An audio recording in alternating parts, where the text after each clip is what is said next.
you always remember your first. Mine was Marissa Mathes. I was 5. Miss Mathes was Playboy's Miss June 1962. A full disclosure, I had to Google her name, but I will never forget her centerfold. A woman lying supine as nature intended in a field.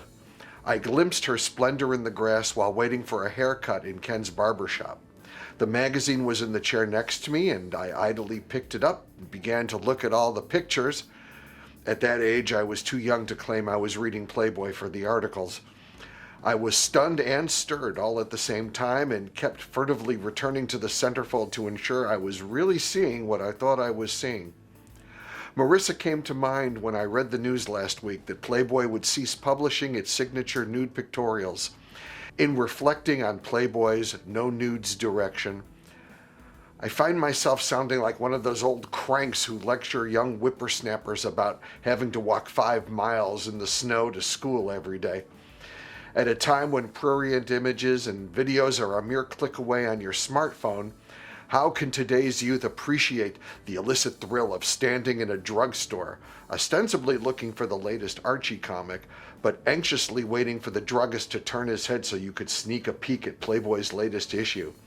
They will never know the cunning and subterfuge needed to slip your brother's copy of Playboy that arrived that day in the mail out of its green mailing envelope, read it, and slip it back in its still pristine condition.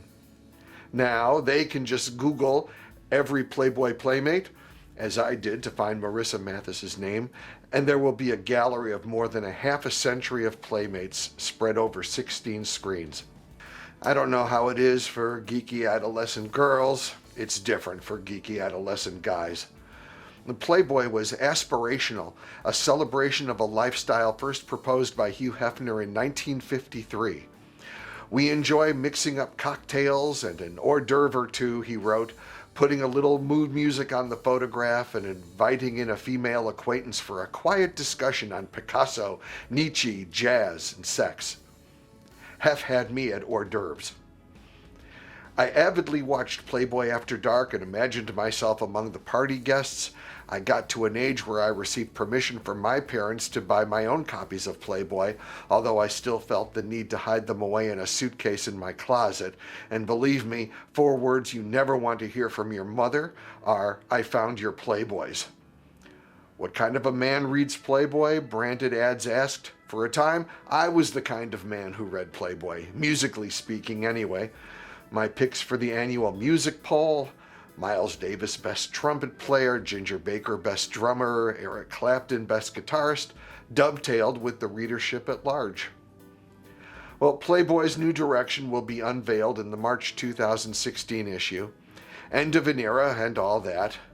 The thrill has long been gone, but like Joni Mitchell said, you don't know what you had till it's gone. I'm Donald Liebenson. You could check out my Safe for Work entertainment blog on millionairecorner.com. Thanks for watching.